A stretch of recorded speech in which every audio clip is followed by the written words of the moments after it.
All right. Hello, everyone. We're going to get started now. Today, alongside my colleagues Maddy, Joe, and Sophie, we are going to be talking about academic conferences, networking, how to communicate your research, and poster design.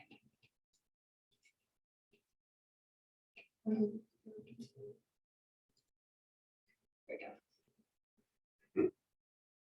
All right, so an overview of our presentation today. We are going to be talking about how you can get involved in research here in the psychology department. I think all of you already are, but we'll talk about navigating conferences, networking, research communication, and Sophie will give us tons of examples for poster design. So first we'll talk about getting involved. This is one of our main members of the Social Identity Lab, Jazz. So you gotta check him out sometime. Here are all of the research labs in the psychology department at Humboldt. I am a research assistant in the behavioral endocrinology lab with Dr. Amanda Hahn. And this lab really focuses on how hormones impact behavior, but we also look at a wide variety of social neuroscience phenomenon. I'm also a research assistant in the social identity lab with Dr. Gaffney. And there we have a variety of different projects that we are working on. And I'm working on one about health behaviors and mothers groups. So I'll let you guys go. Yeah, so I'm also in the social identity lab and in the intergroup relations lab and motivation lab, where I've also been able to collaborate with the cultural diversity and adolescent development lab. And so regarding labs, I want to highlight that you can take them both for units, or you can also just participate without taking up as a class. And that way, if you're worried about not having time, it's not as big of an obligation. Yeah, cool. Hi everyone, I'm Maddy Joe. I am a research assistant and the lab manager for the Academic Motivation and Resilience Lab.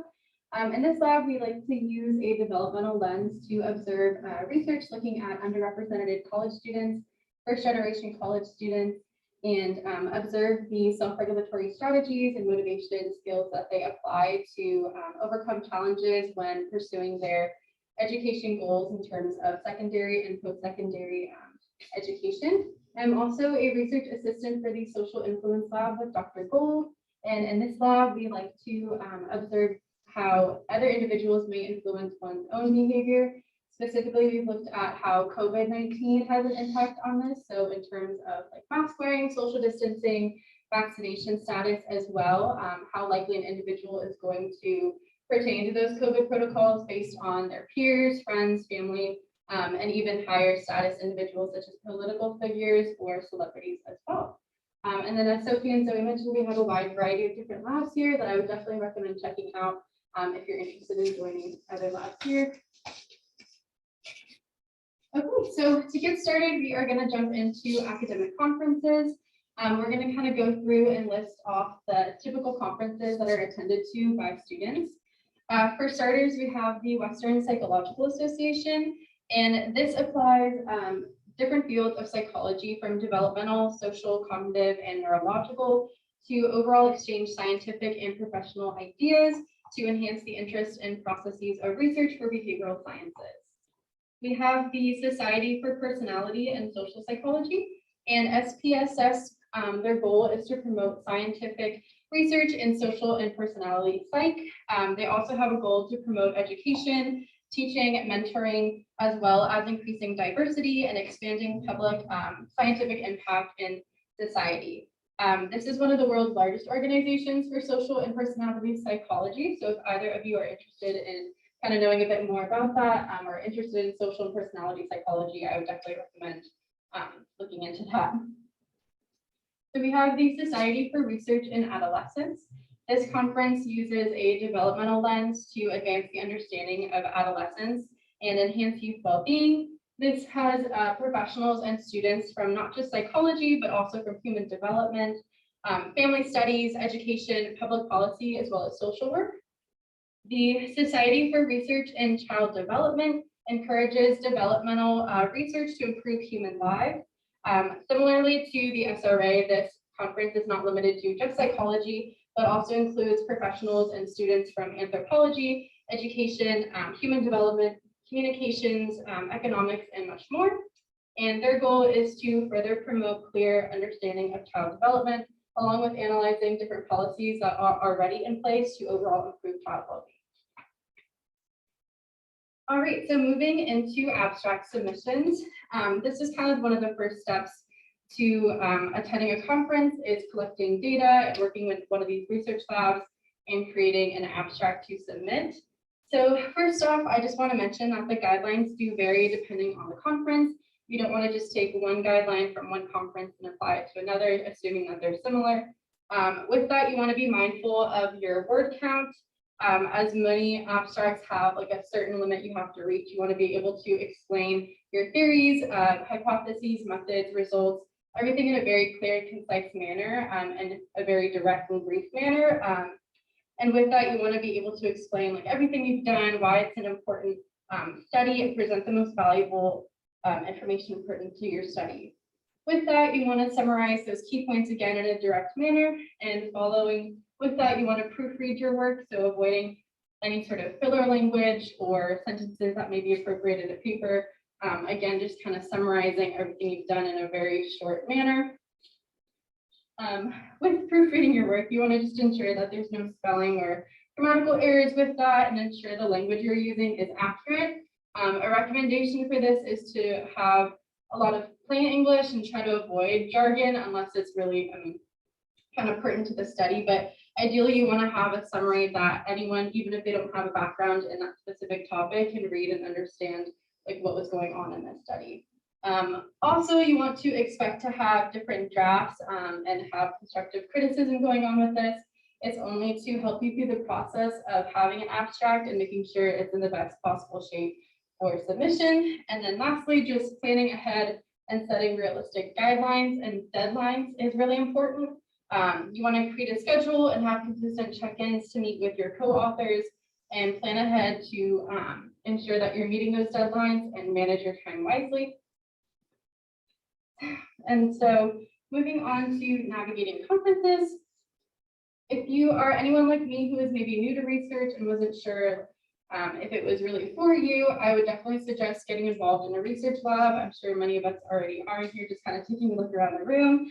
But participating in a research lab is a great first step to kind of getting more involved and understanding the ins and outs behind research. With that, when you get to involving in a conference, you get to build a great experience and share your research findings, along with building skills of reviewing literature, analyzing data, and overall during this process, you're strengthening the relationships between your peers and professors as well.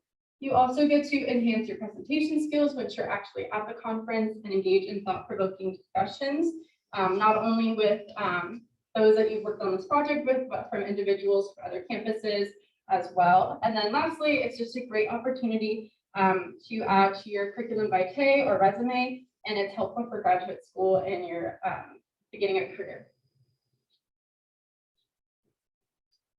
So moving into some opportunities here, the first one being a poster session. This is where you will be sharing your research findings. You can think of it similar to like a science fair. So you are kind of set up with your poster next to you and people get to walk by and engage in discussion, but really they're reading what you have written on your poster and you get to kind of answer any questions there. There are lots of speakers that attend these conferences as well. So with that, conferences typically have their programs made available, so you can check that out and see who's going to be presenting research at these conferences and attend those as well. So maybe having a list of questions you might want to ask or just engaging in discussion while you're there is a great opportunity as well. They also have symposiums, which are a bit more personal. They give opportunity to go in really in-depth discussions of a certain topic and provide good feedback and future recommendations. And next, there are workshops made available. WK in particular has quite a few looking at statistical analysis, and these could be useful for future work and studies.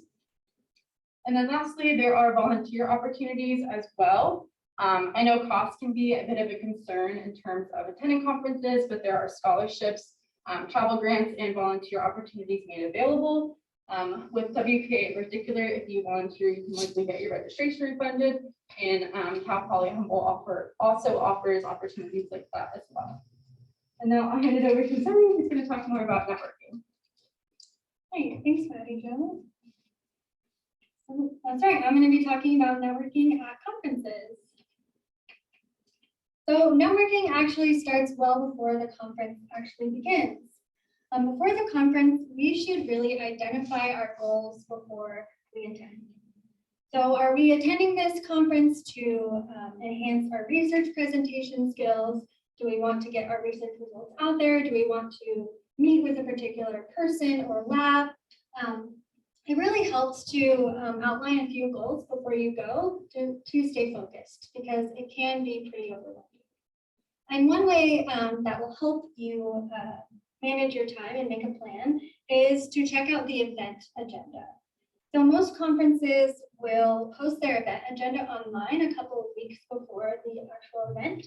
That way you can look through it and choose certain workshops or particular speakers that you really want to see. And if you do find something or someone particularly interesting, one thing that you can do is do your homework. Do your homework about that particular person, read about their methods or about the theories that they use. That way you actually have something to talk about when you meet with them. So let's say you've identified a goal to meet with a particular researcher, and you're thinking about applying to the lab. You've done your homework, you know the type of theory and methods that they use in their research, but you'd like to get your foot in the door. One way you can do that is to cold email them. And cold emailing is basically when you are just a stranger emailing another stranger. Send the person that you're thinking of just a brief message about how you're excited to see them at their speech or at their workshop, and that you're hoping for the chance to meet them or have a brief talk. While it can sometimes be a shot in the dark, especially if the person that you want to meet with is super prestigious and very busy. But I have had some of my friends who are now in postdoc positions have cold emails, and the person responds back to them with, yeah, that's great, I have 30 minutes free, let's get lunch together. So that could be a really great opportunity for you. One thing to keep in mind when emailing a stranger really is keep it brief and be appreciative of their time. Lastly, before the conference, we need to have all of our materials together so we can introduce ourselves. When we first get to the conference, we will probably stand in line to get a name tag or a badge. And if the name that you registered to the conference with is not the name that you would like to go by, or if you just have a different name, for me, I have umlauts over the E of my name, and it always gets messed up. And it turns like a lot of the time, my name comes out to be like So-O or Z-O-A-A-C-C-C-E-D, something crazy and weird. So I like to bring my own name tag just in case something like that happens. So just an idea for you. Also, we need to prepare our CV and website or personal website to network ourselves. There are a few websites that you can create your own QR code. One that's just really general is the QR code generator. And this way you can create your own QR code that will populate to a static page that can either include your personal website or it can include your CV. And that's a really great way to get your name out there. It's a lot better than having business cards, that's for sure. One thing that I would recommend is on your CV and website, and if you have that QR code, make sure you have a picture of yourself associated to your CV or to your website, because you're going to be meeting a ton of people And it's really hard to remember everyone's names and everyone that you met. So having that visual cue of yourself might be helpful for you. All right, so we haven't even got to during the conference yet. So during the conference, I've heard that one of the hardest and easiest parts of networking is showing up. And that's how simple it is. Networking, I think we think of it as something that has to be really stuffy and professional, but it's as simple as being approachable to the people who you're around. And so by arriving 5 minutes early, not only are you showcasing your enthusiasm and dedication to whatever you're seeing, but you're also giving yourself more time to network with other people. So let's say that there is someone that you really want to meet, or you were just totally blown away by their presentation, and you want to establish a connection with them. The first step that you do is identify someone you know who knows them, and then try to get them to introduce you to them. But if not, it's totally okay to go up and introduce yourself. Now you don't have to take up too much time, but make note of the important aspects of their work that that are particularly interesting to you. So why did they choose to measure that variable in that way? Or have they considered using the theory on this particular population of people? So try to connect your interest to their work and try to offer before you ask. And what I mean by this is attempt to embrace an abundance mentality. So during the conference, there will be times where we feel a lot of imposter syndrome, or we can't approach someone that we really want to get to know better. But by embracing an abundance mentality, which is the opposite of scarcity, we're able to appreciate what we still have to learn while recognizing our own strengths and limitations. So don't just bombard someone with a bunch of questions, but show them how you can help them and how your connection with them is going to be beneficial for both of you. So another strategy for networking at the conference is to invite people to your poster session. Have people come to your poster and you go to theirs. This will come easily when you spark conversations in ordinary places. There's going to be a lot of times where you're just waiting around, or you're waiting in line, waiting at the hotel room if you're staying there. It's really as simple as asking the person next to you, are you enjoying the conference so far? Have you been to this conference before? Are you excited for the next speaker? And what are you looking forward to for the rest of the day? So, and it helps too to brainstorm these kind of icebreaker questions that you can just ask to the person sitting next to you.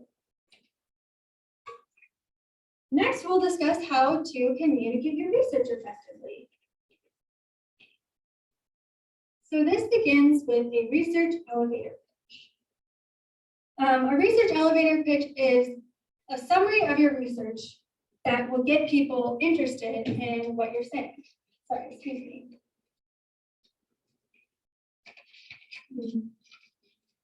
So it starts by setting your idea into context. So for example, if you are studying anxiety disorders, talk about how anxiety disorders have been increasing over the years. Next, you'll talk about what you are going to do. So how are you going to tackle the issue? Let's say that you hypothesize that self-uncertainty is related to anxiety disorders.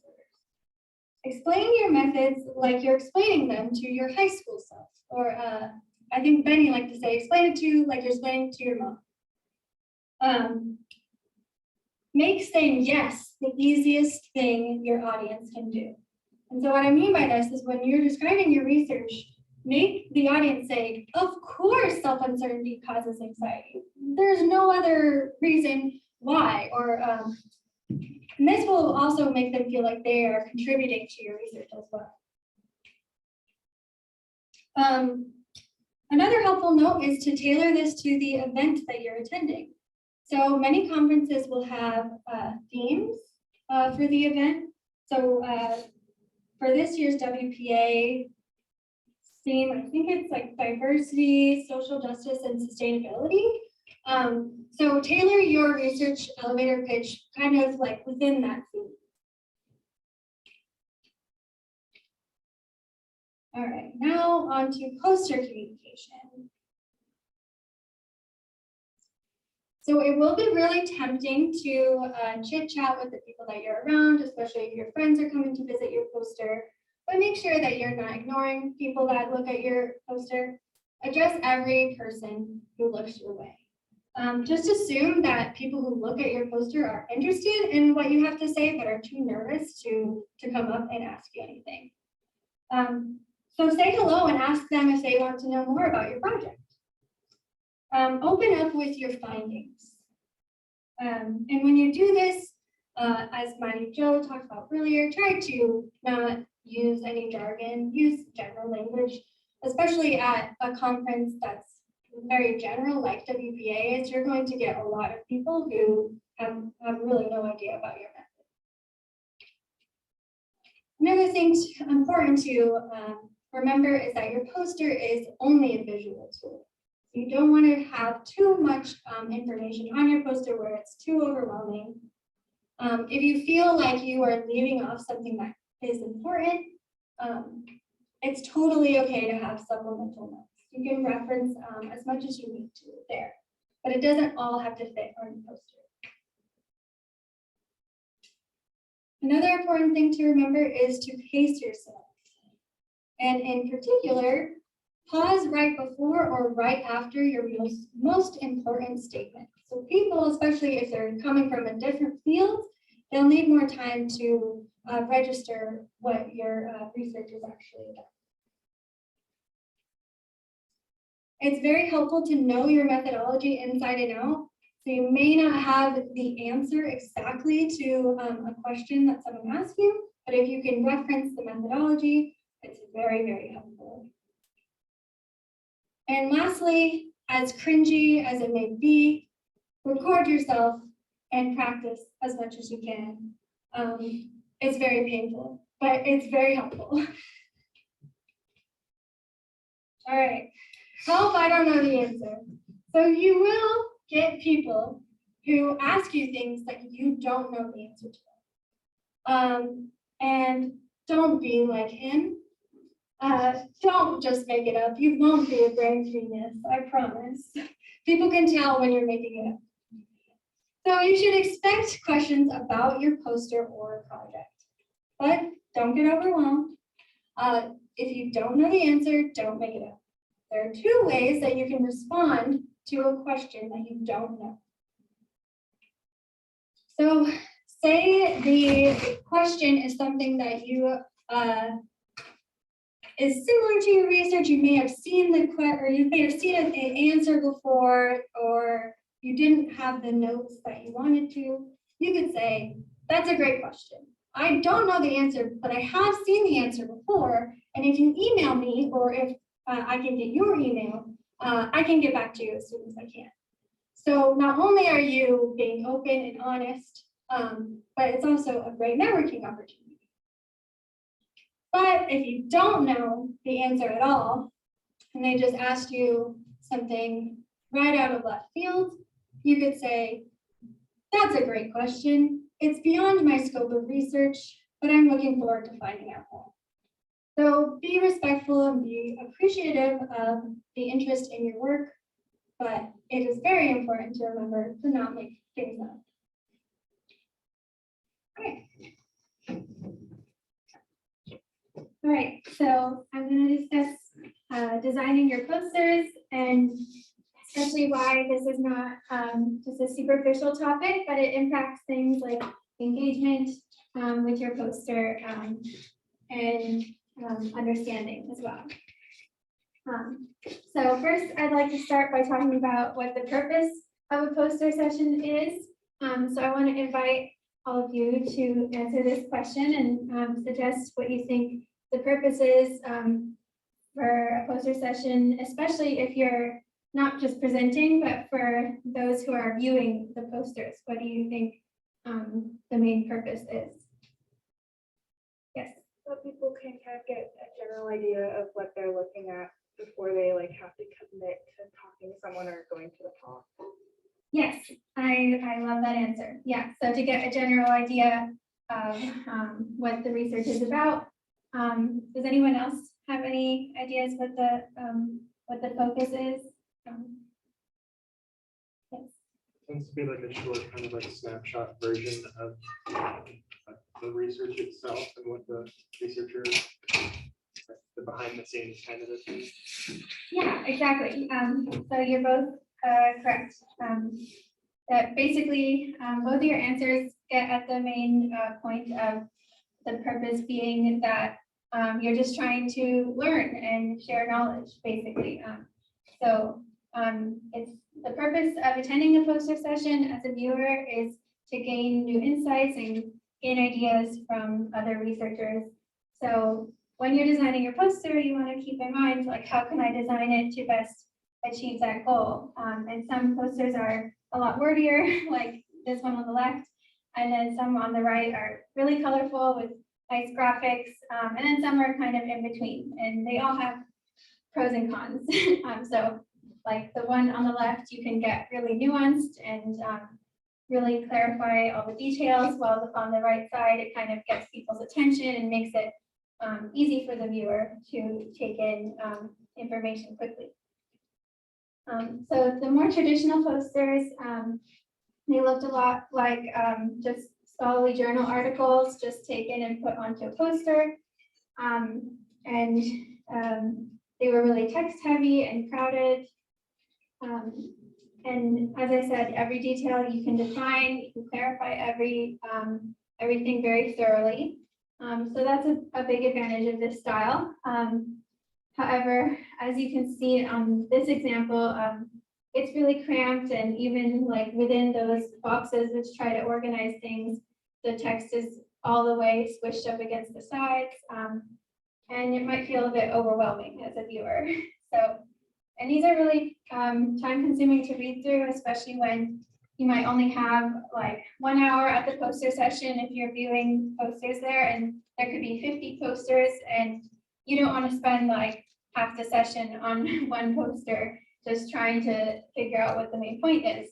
And of course, you can ask the presenter to clarify the main point if you are having trouble finding it, but I would suggest that the questions you get are going to be a lot more meaningful if they can look at your poster and find the most important ideas really easily and quickly. That way they're not just asking you really basic questions about it. And these posters limit the time that can be spent engaging in discussion, because you have to go digging and searching for answers in this in the wordiness of these posters. So you can't view as many posters during the poster session, and that will ultimately slow down scientific progress. So it's a pretty big disadvantage with this style. So there has been a lot of discussion about poster design in a lot of communities, and this guy, Mike Morrison, he's not the first person to have the thought that posters should be less wordy, but he did help this idea gain traction and get attention. And there's been a lot of discourse online about his ideas regarding posters. His ideas were not really revolutionary from like a graphic design perspective. Like graphic designers, they know what the methods are for making things easy to consume. But in the academic world, it was pretty meaningful because oftentimes academics or scientists, they're not really valuing what they see to be just like superficial aesthetic concerns. And so he kind of brought that to the academic community and showed how important that is and how it influences engagement. And so his templates have been criticized for being too much like a billboard, and a lot of people don't like them. The advantages, you can really highlight your main findings in do some nice data visualization in the center. But his templates kind of have really cramped information on the sides, which is hard to take in. And so some people said that his templates kind of helped inspire freedom from the status quo of those super wordy posters. But he basically accidentally created a new one, which I don't believe was his intention, because he has encouraged like changing the template to suit your taste. However, some poster sessions have actually required using his templates, which is unfortunate. Many people did win poster awards, which is great for your CV using this template, and engagement has been improved a lot using posters like these. WPA and APA are some of the conferences that have encouraged using this style. But ultimately, I want to suggest that you do not rely on templates. They're a good starting point, but you really want to kind of cater your poster to whatever is important information to include on your specific project. So you don't want to have to be stuck within those rigid boundaries, because that can be really limiting. Every project has unique needs. Some of them need lots more graphics than others. So don't rely too much on templates. But ultimately, aesthetic appeal and efficiency does matter, because you want to make it as easy as possible for someone viewing your poster to take in the information and not feel overwhelmed or intimidated by it. And the aesthetic appeal also just helps you get attention, and that's a good thing, because you want your results to be shared and help inspire other people's ideas.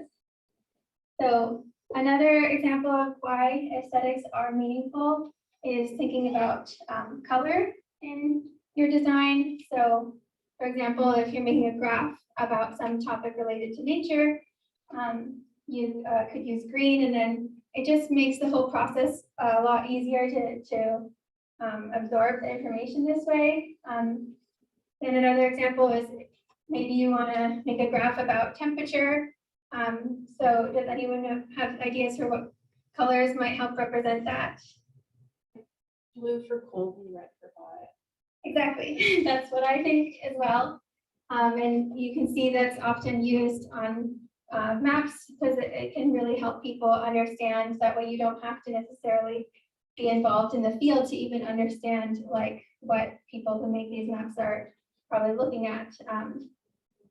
So we also have cultural associations about color. So for example, if you're making a poster about political topics, like maybe you have a project about immigration or about attitudes to political figures. Does anyone have ideas what colors might suit that well? Yeah. Blue. Yeah, that makes sense to me as well. So red and blue would kind of, then from a glance at your poster, you would kind of get a really quick idea what's going on. And it can make the information easier to absorb this way. And you can even think about that when it comes to your fonts. Like I would think maybe in that case, you could use fonts that are kind of similar to ones that you'd see on a newspaper, because it kind of fits the associations you have for that topic. We also, in our culture, seem to interpret darker colors as meaning greater quantities, which is also seen in this map example where the darker shades of red are the hottest. You can use that to your advantage to make your graphs more interpretable. Also, keeping in mind some people are colorblind, so the main thing there is to not use red and green together. So just make sure you're mindful of that when you're creating data visualizations for your poster. So you do want to use color in your poster because it can really help not only get attention to your poster, but it helps you, if you use it wisely, you can kind of use it to make your main points be highlighted, so they're easier to find within each section. And some people can be really nervous with color, like they don't want to go too crazy because you can take it too far. But if you want a safe choice, then you can just use a pale background with dark text that tends to be a lot easier to read than the reverse. And then one accent color can really go a long way. Of course, that's just kind of like the basic like safe choice to do, but you can be creative with it and you can definitely use more than just 3 colors. It's okay to do that. Just do it mindfully. Don't make your poster look too crazy and cluttered. And kind of the same thing applies to fonts.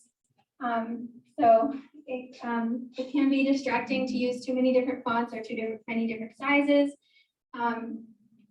But sometimes people have really rigid rules about everything needing to be like the same size, but really it can actually help things stand out if you create some variety there. And something to think about is, for example, when you're reading a book, you might notice that books tend to be written in fonts like the one at the heading there, with the little feet on the words. So those are actually easier to read when they're in smaller texts. So you might want to keep in mind that it can really help the legibility basically of your poster if the body text is in a font with the little feet, and then the header is in a more simple font. And this is not a hard rule, it just can help sometimes make things, but you also want to keep in mind your specific project and tailor it to that particular design. So a safe choice is just using 2 fonts, one for your headers and one for the body. And you definitely want to leave room to breathe. Unlike the traditional posters, I really do think it's important to leave some space because I know that the reason you want to add so much text is because there's so much important stuff to share, but ironically, I think you're going to share a lot more information if you put less on your poster because it's just easier to take in and you want people to actually retain what they learned. So leave space around the border of the poster and also between each section. And within each section also, it just makes the poster feel a lot more accessible and inviting. If you're using photos, make sure they're high resolution because when you zoom in on them or you blow them up on a poster, it can look really blurry.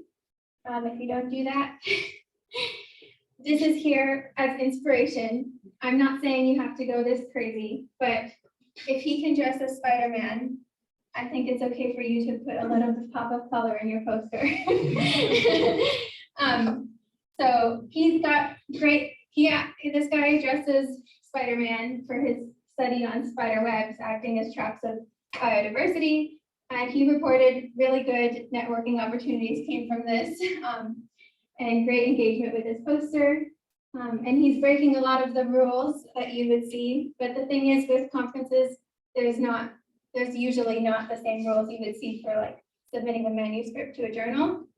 So being creative can be really helpful. And now I would like to just give you all the opportunity to practice like analyzing poster design. So I'm just going to show you 2 posters to kind of look at and see like some things you want to think about when you're looking at posters are where your eye is drawn to immediately, what stands out, and does the order that things are presented in kind of make logical sense to you. So does anyone have any thoughts off the bat of this one? My word. Who said that? Me. Oh, yes, I only care about the results on, I love to on hear that. posters. Yeah. Okay, I agree. I always say that about everything. Yes. Also the also method section because it had the photos of the kids and the guy in bed. Yeah. So, yeah, I guess in this case, that might actually be what they want is for your eyes to be drawn there because maybe their methods are pretty pertinent to the study, whereas if you might have just, if your method is just kind of like, we gave people a survey, depending on what survey it is, of course, that might not be the thing that you want to highlight in the center. So these are the things you want to keep in mind. Does anyone else have ideas about this one? Yes.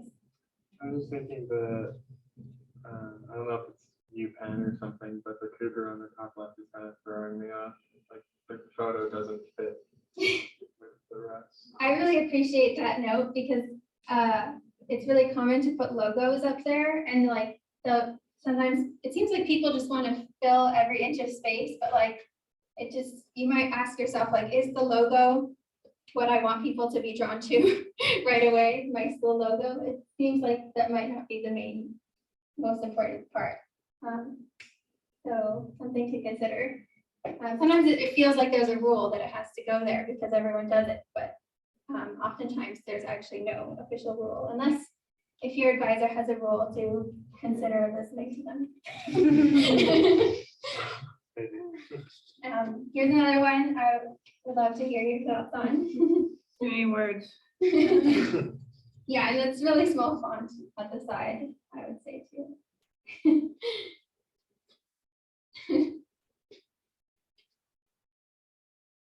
Anyone else have comments? Maybe one plus for this one would be the cat, because if I saw that, I'd be like, so cute, okay, I'll read this one. But then I can't read the actual text because my eyes aren't that good, Yeah. so.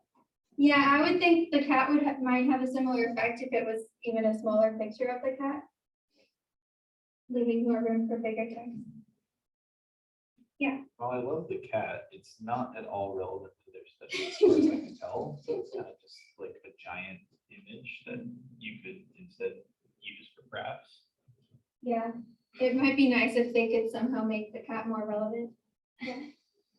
So there's one thing I like and there's one thing I really don't like. So one thing I like is the Twitter handles and the emails immediately, or emails and websites immediately above.